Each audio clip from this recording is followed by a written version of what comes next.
Greetings, combatants, and today we're going to be reacting to the 4th Snake's Wasted Potential video on Shao Kahn. So without further ado, let's get into it. Hello and welcome to Wasted Potential, where we discuss the wasted potential of our favourite plotlines. Throughout this series I have largely focused on bad continuity and wasted opportunities, but an area I haven't touched on all that much is NetherRealm's butchering of the personalities and characterization of many characters from the Midway era. And one of the finest examples of this stripping away of the depth and nuance of a classic character is Shao Kahn. I would argue that what they did to him is worse than Scorpion being a toady of Quan Chi, Sub-Zero's lack of empathy towards anyone not wearing yellow, Melina's infantilization, Goro's lost honor, Raiden's incompetence, Liu Kang's growing arrogance, and the general lack of individuality in motivations and goals that the entire cast now suffers. The only character I think exceeds Kahn's ruin. Okay, he makes very good points about the butchering of the characterizations of many of these characters. I will be discussing in my MK9 Fix video how to certainly diminish the problems that have been established by this era of Mortal Kombat games, because honestly I think it was more interesting when the games were more complex, like the 3D era and the original games had such a complexity to them and had such a good storytelling potential that it's like really shameful the fact that it's not seen more how good the storytelling was. Is Sindel. Yeah, Twindell over here, it's trash. Twindell is really just trash right here. Like, I don't know what the hell they were thinking with making her evil and making her a loving in love with Shao Kahn, because that doesn't make any sense in the first place, and and the stupidity behind that nonsense still gets me ticked off Like, literally, Jabber Khan and Twindell are both gonna get their own video. The video which will include how much of how disgusting their relationship is. As someone who actually likes both of these characters, I'm more of a fan of Shao Kahn than I am a fan of Sindel, but still, I like Sindel as a character, and to have her be a MILF and disgustingly lustful for Shao Kahn's chest of all things, because yeah, she needs to be lustful for the worst looking chest Shao Kahn has ever had in the games. Now, if you've seen my tier list, you know my opinions on MK11 Shao Kahn, and it's not a very high opinion. So, yeah, let's get back into it. Let that sink in. In the Midway era, Shao Kahn was one of the greatest video game villains of all time. He looked like a mix between Conan the Barbarian, Oda Nobunaga and the Shredder, yes, but he was more than that, and reducing him to just this... Yeah, I would say he's the most iconic villain from video game history, probably. Because when we talk about fighting game bosses, usually Shao Kahn's brought up the most. Like, not many people are talking about Akuma or M. Bison, even though they're characters too. Though, then again, Shao Kahn has killed both of them in actual battles. So, when battles are actually put between these characters, Shao Kahn wins normally. Paper-thin muscle man with a brain tumor is a child's understanding of the character. Yeah, I like that. Paper-thin muscle man with a brain tumor is a child's understanding of the character. It literally is. Like, it is a child's understanding of the character. I mean, look at this. Look at how, if you see the video over there, which is Shao Kahn talks to toxic masculinity, which is another video I do want to do as well. The funny thing about that is, look at Shao Kahn's muscles right there. His muscles are huge, which is quite indicative of NetherRealm's transformation of the characters and setting into G.I. fucking Joe. He was powerful and imposing, but also intelligent and scheming. In the NetherRealm era, he's a brutish Neanderthal who needs his followers to do all the thinking for him. When he was Mostly in MK11 he is. I mean, in MK9 there are a couple moments of his stupidity, but I still favor MK9 way more than I favor MK11. Then again, that's not really hard to see because MK11 is just pure garbage. I will be discussing how to make a better plotline out of MK11, which would include Ognaga, not Chronica. And it would basically be like Deception, except there would be some more nuance to it, and you would get to actually see the the battle that needs to be fought to defeat Onaga. Now this is a very good pose right here. This is the first time we actually see him in the games, and he's standing there towering over Shang Tsung, who is begging for his life. I also you can see here like his red eyes. He's always had the red eyes, just normally you do not see them. But when shadowed in darkness like this, you actually do see them. When he was introduced in MK2, Shao Kahn was first shown in shadow, towering over Shang Tsung, who was begging for his life. This new threat is so powerful and imposing. Oh, there's his red eyes. Oh, I guess in some of the scenes it actually does include his red eyes. I've never really noticed that much before. That even the last But game's final boss is terrified of him. You can't get a much stronger setup for the new threat than that. He had conquered many realms and was evidently powerful and wise enough to be able to maintain his vast empire for at least. yeah, also, yeah, the deception render as always is really cool. So is an MK2 render, and I like how he uses the thumbnail as the Shaolin monks. Render will not use it officially in the game, it still looks pretty cool, and it's definitely canon now since has appeared in comics and like other things, it's in official renders and stuff. 10,000 years. His scheming was shown lightly through Melina, a clone of Kitana he'd commissioned to eventually kill and replace her, posing as Kitana from then on since he knew Kitana would one day betray him. In MK3, we got to see just how crafty he could be. After he took Sindel as his wife and she killed herself, Yeah, he kept this her is soul another good imprisoned point until about he Shao needed Kahn. it. 10,000 years later, after he himself had lost to Liu Kang, that time was Exactly. now. He had her resurrected under mind control in Earthrealm. That way he'd be allowed to head there and reclaim his wife, an opportunity he would capitalize on to invade. We also got clarification that Sindel and Kitana were royalty of Edenia, not Outworld, meaning that Khan hadn't usurped Outworld from Jared and Sindel and ruled for 10,000 years. He had conquered Outworld and then bested Edenia in Mortal Kombat, which meant his empire had stood for even longer than that. After sitting out MK4, Khan appeared in Because of what Shinnok said about for millions of years and the fact that Armageddon had Taven and Dagon be placed in stasis for millions of years because they didn't actually know about Shinnok's betrayal. I would say that Shao Kahn had been ruling over Outworld for about 5 million years or so. 5, 7, 3, something like that. It's really up to your interpretation how long you actually want to say he's ruled.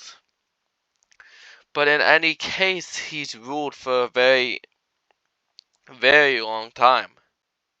the intro of Deadly Alliance, where his death was used to highlight just how serious a threat the titular alliance was. In Deception, Yeah, we it learned was. that Khan had not conquered Outworld himself. He had aided Onaga's conquest of the realm, and then, knowing he couldn't take Onaga in a fair fight, he poisoned Onaga until he was weak enough that he could take him. Again, this highlights how crafty Khan truly was, while also further using him as a benchmark for how grave the new threat is. Even the final boss of MK2 and 3 could not take Onaga in a straight fight. That's the level of reverence this franchise has always had for Khan. He is the bar by which all other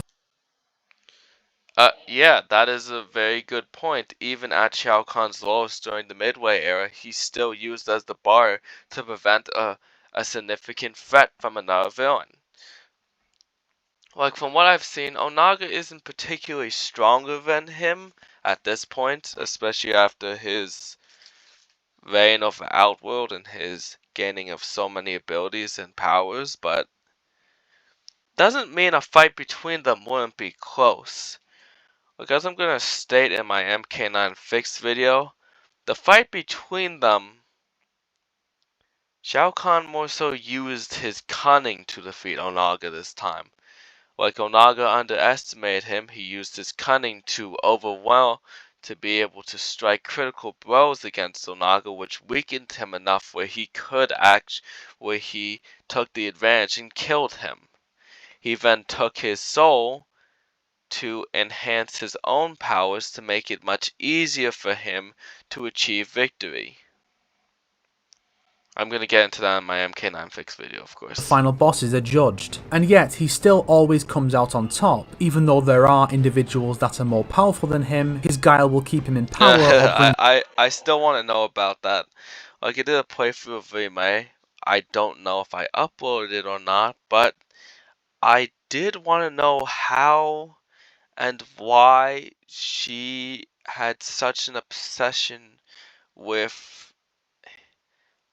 how she became so obsessed with Onaga. him back to it in short order should he ever lose it. Kahn, Yeah, as of which is deception, can something be I really easily like compared about to him. Shang Tsung and Quan Chi. Their alliance made so much sense because they were such did. similar characters. They were both the Indeed. right-hand man to their respective master, Shao Kahn and Shinnok. Oh, here's the funny thing. That's that the phone. There's a secret phone room for him, and a statue of himself. So he really wants. He probably used this to shove it in Onaga's face that now he is ruler of Outworld, and he has secret phone rooms to conduct actual business, because he didn't want them to know. With secret plans to betray and kill their masters. Kahn filled that same role for Onaga. While Quan Chi only managed to screw Shinnok over by stealing his amulet, Shang Tsung actually managed to overthrow and supplant his own master as ruler of Outworld. Except not really, fucko, because Shao Kahn faked his death and went to gather allies for his return to power. Not only is Kahn the only one of the three to actually succeed in assassinating and supplanting his master, but he was also smart enough to avoid it happening to him. He then spent the rest of the This is midway Shao Kahn to a T. This is one of the main reasons I wanted to do this video, because the fourth snake, just like many good fans of Mortal Kombat, actually have a full understanding of what the character of Shao Kahn actually is. He's not just a brute. He's smart. He's cunning. He's intelligent. He uses many. Like, as he said in one of the comics, which was an M2 prequel comic by Malibu, Shao Kahn has many tools at his disposal. deception recruiting allies such as Goro. Goro had defected to Kitana's side back in MK4, but Kahn saved his life to earn his loyalty after his near death at the hand of Noob Saibot, who had been operating on Kahn's orders to begin with. While he obviously hadn't intended it to go quite this perfectly, Kahn never missed a chance to capitalize. Another thing that's good about the character, he took any opportunity, he used any opportunity to his advantage, because that's how Shao Kahn always was the character. He took advantage of any opportunity and used it to his advantage. He's an extremely smart, extremely tactical, and extremely intelligent individual. And I appreciate the amount of work that Midway put into him.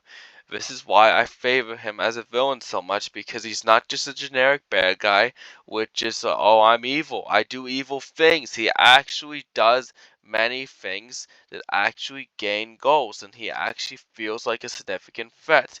Even after MK3, he still feels like a threat. Something not many villains can say. On his good fortune. By Armageddon, he was back in power, as Melina had become the interim ruler after Onaga's death. Whether due to being programmed to obey him, her subservient Tarkatan nature, secret betrayal plans, or just natural self-preservation instincts, Melina instantly submitted to Kahn's rule again. That's the kind of power he wields. And again, he didn't try to make a move against Onaga. He waited for someone else to do it, and then seized his chance to reclaim his throne. He was then recruited as one of the four figureheads of Shinnok's.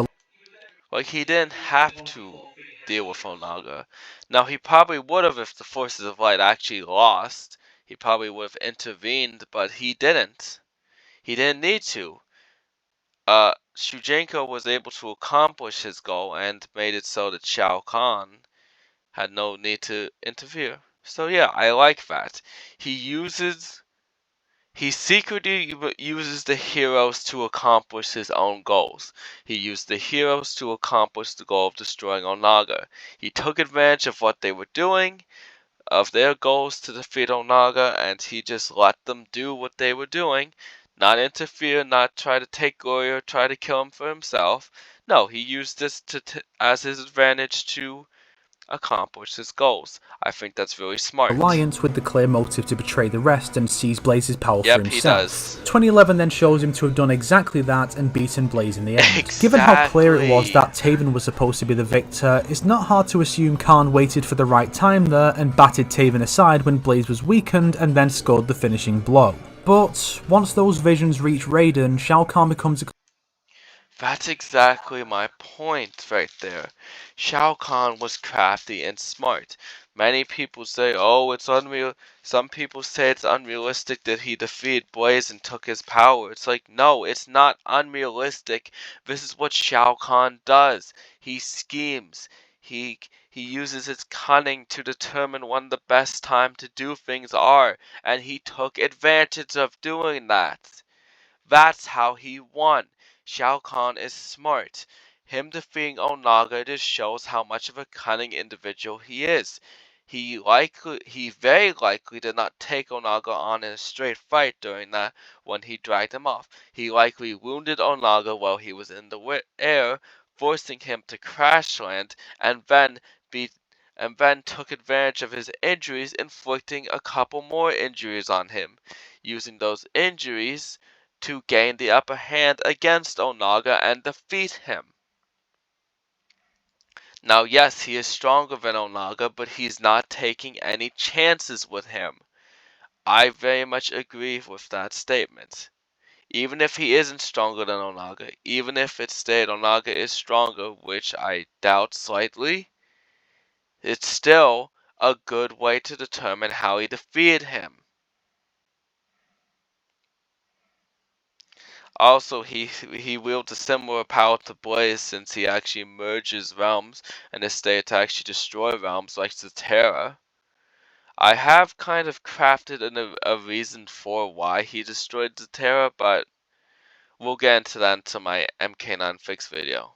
completely different character. His new timeline introduction, the equivalent of MK2's intro, is so blasé. He just shows up in a neutrally lit scene. This is your main I mean, he does make a very good point here. I think it would have been better if he was shot similarly to about how Scorpion's Revenge and MK2 did it, where he's cast in all darkness. The way I do this scene is the throne room is pretty dark at the time. It's cast in all shadow.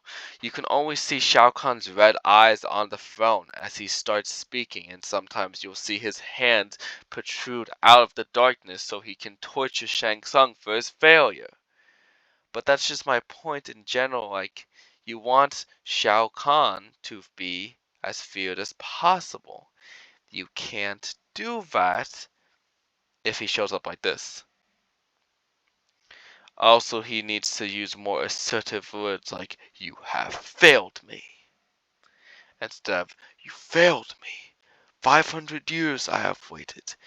I more so blame the writing for this part, because there's like some things you can do to just enhance. There's like a lot of tweaks you can do. Like, there's little tweaks here and there makes it even better than it already is. main villain, and his first appearance, as with the 9-time MK champion earlier, is shot with less significance than Reptile's debut. I think that's a good point. I also Goro's first appearance, I would have preferred him to be talking out of the shadow and slowly emerge from the darkness as his feet make significant sounds as his feet make significant rumble, like looks similar to how Naga's first appearance was. Something like that. Yes, I know he'd already appeared in the prologue, but that was a different version of It him. was midway. This is shockingly poor planning for what was intended as a fresh start for the series with the expectation of bringing in new fans. But I suppose it is an accurate representation of how little presence he has as a threat in this game. The first sign of how bad I mean, I feel like his presence in this game is pretty good for the most part, but I do see the flaws, and I do want to enhance his presence. adaptation a lot more in my video, which I'm going to get into, the How to Fix MK9 video, which is not going to only be a discussion of Shao Kahn. I'm going to be doing these fixes while playing in the background, while playing the actual full cutscene video of Mortal Kombat 9. I'm going to be breaking it down into parts though, because I'm not doing like it could be like a 5-hour video or something like that. So I'm going to break it into like 30-minute segments. Part 1, Part 2, Part 3, Part 4, Part 5. However many parts I need to do to actually get all my thoughts across about how to fix MK9 and make it even better than it was. And for anyone wondering, I want to make it more in line with Midway's version of the MK1 through 3. Certain things, especially like the MK3 invasion. One of the things I really want to do is have the final battle take place in Shao Kahn's fortress, which is going to be now known as the mobile fortress, or something he uses during invasion if he wants to oversee his invasion. Badly his characterization is botched in this game is during Kitana's chapter. I've discussed this in the past, but it bears repeating. Kitana discovers that Shang Tsung has been performing cloning experiments on her. She, still under the impression that Kahn is her loving father, brings Shang Tsung before him for judgment, having no idea that Kahn had commissioned Mileena's creation in the first place. Instead of playing in I like the fact that he has the skull thrones in this version. I mean, nothing against the original thrones, but the skull throne is just really cool of a standard to actually have. Imagine like sitting on a throne that's like a big giant monster skull that you probably killed. It just adds some reverence to his character. It's just pretty cool. It shows him as more badass. Into her ignorance and later having her memories altered to believe Mileena is her twin sister, Kahn goes full Bond villain and tells her everything. Now this is a way you can also do it, playing to her ignorance and have her believe that she's still her loving father, and then also her memories. That's also a way. I'm also wanted to do it the way Midway did, where she was actually commissioned pretty soon after Katana was Katana was still young, so Marina still growed up with her, but he crafts a pretty good backstory for how she came to be. He had probably commissioned this before Sindel died, although Sindel known nothing about this. Not just that it was his idea, but also that he's not her real father and actually killed her father and led her mother to suicide. He then has her sent to the tower under the guard of someone who already failed at guarding a prisoner not 2 hours ago, with a plan to later have her transferred to the arena for a public execution. There are more holes in this plan than a victim of Aaron Black's 6-shooter fatality. Not only does it run the risk of her being rescued before her transfer, which she almost... I mean, I'm also keep this plan kind of the same, that he's gonna like use her as a public display of execution, but in reality it's going to be Mileena in disguise as Katana, because he wants to get a mole into Raiden's group. So while Katana's memories would be altered of the truth that was told to her, he would use this as an advance because he sees there's something up with Raiden. I think that's a good way to do it. But it's also pointless because he and his entourage are about to go to the arena themselves, so they could just bring her with them. He then makes no attempt to stop Liu Kang when he goes to free her, though that could just be because it takes him the length of Kung Lao's fights with both sorcerers and... Or, in my opinion, he just doesn't care enough. Kintaro to get one of her hands free. And it completely defeats the purpose of having Mileena created in the first place, since she's supposed to supplant Kitana, which cannot be done if Kitana is given a public Well, there's a change, I agree. They should have gone with more of an original Midway thing, where she's meant to be a replacement, but then the clone has a deficiency which prevents her from being Katana's replacement, so that's a good thing to say. Why? Execution. Just kill her in the throne room and have Mileena take her place among Raiden's allies until the time is right. Even Annihilation Khan was able to get a mole in Raiden's group for a while, you fucking mong. Yeah, well, that's another statement I had to make about that stupidity. It's like, yeah, he could kill her, but I want to go with the more original Midway characterization where he actually values her as a daughter and only wants to use her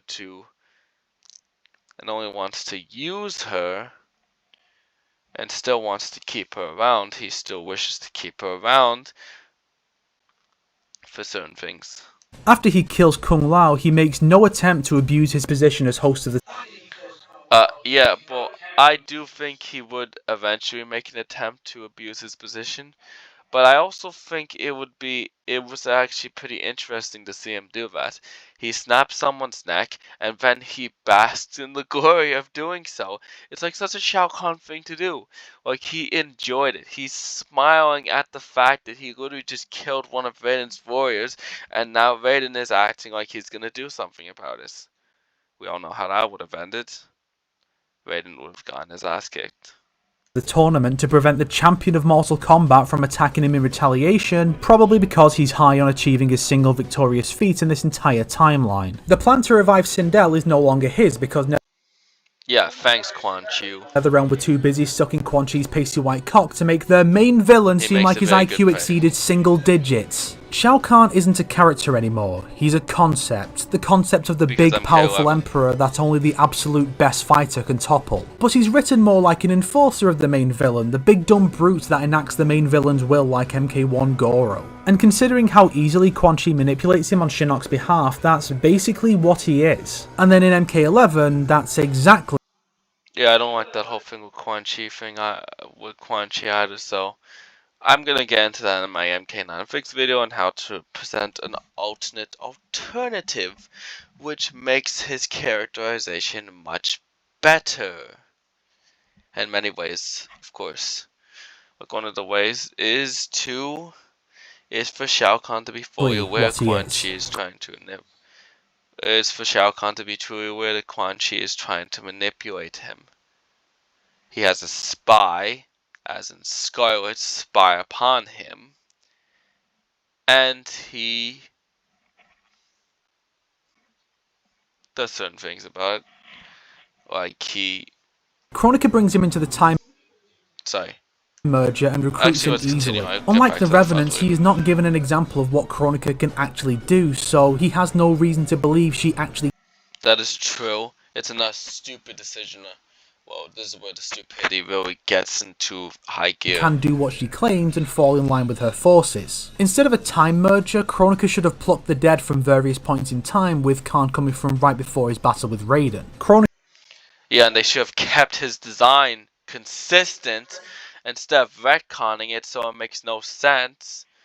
And they explained that it's a completely different timeline, which messes with the canon even more. Just keeps design consistency. It's not that hard. Kronika could then show him visions of his original victory and Raiden's undoing of that victory, using their mutual hatred of Raiden and a promise to restore Kahn's rightful rule to motivate him into joining her cause, but with a moment that makes it clear Kahn intends to usurp Kronika when he gets the chance. That way, the guy who ruled a successful empire for over 10 millenniums would feel like a schemer again, rather than a brute who will go along with anyone who just tells him they are powerful. And not only is he the dumbest motherfucker in the series right now, he also goes out like a bitch. Across 2 games he has 4 fights. Yeah, these 2 fights are fine. These 2 fights are fine, but Raiden, Kotal Kahn, and Kitana. He gets fucking ratioed and is left beaten but apparently still alive. Shao Kahn has gone missing. His injuries were not fatal. So it appears, Raiden. I don't know. Wait, the intro dialogue suggests that he has gone missing, but in 11 he's just in prison. In Aftermath he's just imprisoned. Why? That's stupid. They could have made it seem like he's dead and then he just disappears. It would have been better. No, what am I kidding? MK11 sucks. I don't want to give in to nonsense of that game. Which question is in most need of answering? Why doesn't Kitana kill the guy who murdered her father and led her mother to suicide? Or why the fuck can MK2 Kitana now beat him? I mean, back in MK2... Another good Two, point. she really took after the man who raised her by waiting for the right opportunity to turn against him, because she knew that if she tried to rebel, she would get absolutely bodied. In 2011's version, she couldn't even get out of the grasp of two no-name Tarkatans and was powerless to free herself despite being able to teleport. I guess that's where Melina gets it from. But now, later that same day, she bodies Kahn all on her own. And by the end of this timeline, what does the big bad Emperor have to show for it? He's killed Kung Lao, which is undone by the merger, broken Kotal's back, and I guess bringing back a dead Emperor in 2019 was always pointless. That Kronika chose you speaks volumes. She'd have won had she heeded me. What do you know of victory, Shao Kahn? Hold up. Hey, for my niggas who be Oh, thinking we goodness. Speaks volumes. She'd have won had she heeded me. What Maybe. How That about she's Kronika not chose hitting you you because your ugly ass speaks fingers? volumes. She'd have won had she heeded me. Okay, would she have?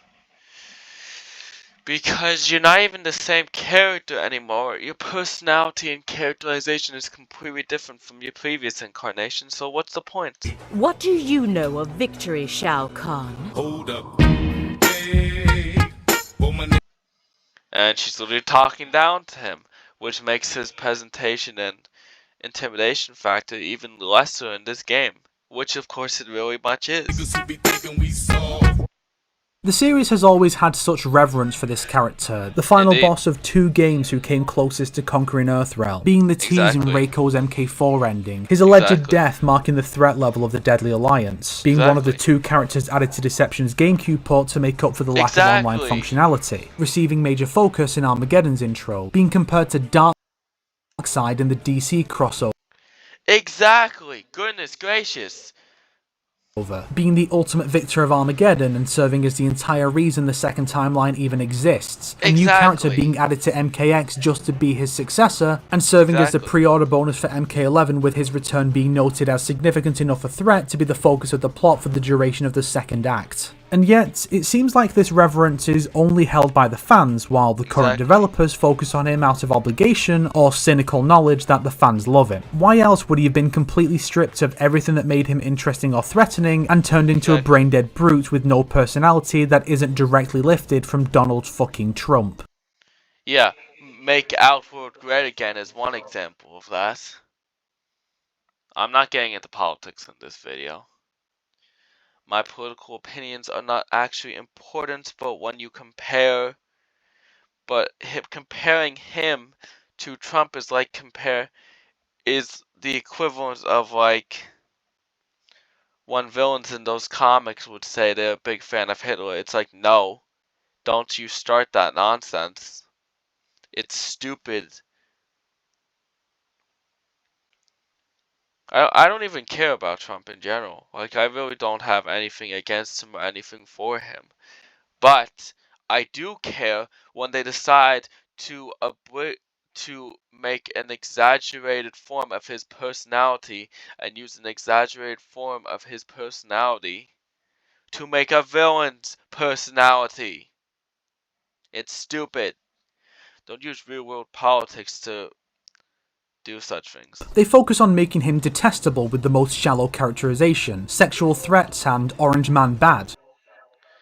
Yeah, how about the fact that literally in MK11 he says, "You will join my concubines." Like, what the hell? Since when have you had concubines? Doesn't really strike me for concubines, especially Midway. It only really seems like Sindel really interests him. So yeah, that's a problem.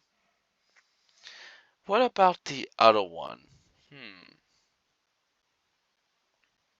Oh, I missed your skimpy attire. Another one that he needs to get rid of. Rather than making him threatening, the latter of which really is where the focus The should be K9 when trailer is writing your something I'm main going to villain. react to. If you want to make him hateable, be original and avoid the cheap stuff, sexual violence, violence towards children or animals, comparisons to real-life villains. Do something like I did in the MK Chronicles chapter The Emperor's Trophy, where Khan's skull mask is an actual skull he turns into a mask in his workshop, convincing Kitana to help him do it, and oh by the way, the skull like is Jared's. Tricking Katana into turning her own father's skull into a mask for his killer to wear is a kind of fucked up things he should be doing, not making threats of sexual violence towards I Cassie like Cage that. like half the That's other actually male a good one. villains, or wearing a fucking Moga hat. Of course, why should we expect NetherRealm to care about giving Kahn depth or a threatening aura when they decided that Kahn killing Jared, canon since 26 years before MK11, was fair game to be changed so that Devora did it, except Kahn is also claimed to have done it in the same game, but oh no, it was Sindel actually also in the same game. I hesitate to imagine what he'll be like in MK12 now that they don't need to even pretend we're seeing the same character. Okay, that's actually a very good point right there. It's like a point I went into in my other video, but it literally says in that, and it literally says in that Crown of Jared thing in the crypt that he killed Jared by beheading him, but then in the MK11 like Sindel's ending shows that he killed him with a knife through the chest, which is definitely not true. And then it shows that Sindel killed him through a knife with the chest. Oh, I mean Twindel. So how does that make any sense? Can we just have a consistency? The way I decided to do it was I was actually going to show a flashback of Khan's invasion of Edenia where he actually kills Jared. And instead of doing that whole, oh, I'm going to behead Jared through the chest, I'm going to behead Jared, I decided to have him do something a little more violent by putting a hole through Jared's chest with his fist alone. As his crown falls to the ground and Sindel screams out the name of her husband as she watches helplessly as Shao Kahn just killed her, and he maniacally laughs and says that your realm now belongs to me. Something more evil and sinister like that, instead of just, oh, I'm going to behead him. Also, why the hell would he kill Jared in some random room instead of actually killing him in front of his citizens? Killing him in front of his citizens makes a more significant impact. He'll probably be the brute enforcer sub-boss of the new boss character that everyone will forget about a week after release. If you liked this video, why not subscribe and support me on Patreon like these fine people here? If not, then make sure to share it with your enemies so they can suffer along with you. Today's recommended video is Shao Kahn Got That by Somebody Jr. I honestly don't know how to describe it except to say that you'll need a cigarette by the time you're done watching it. I really like the part where Kahn murders internet historian.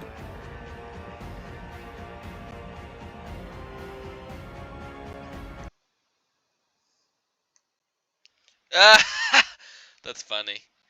Okay, look at this. Yes, actually, Mortal Kombat 11 did ruin Sindel.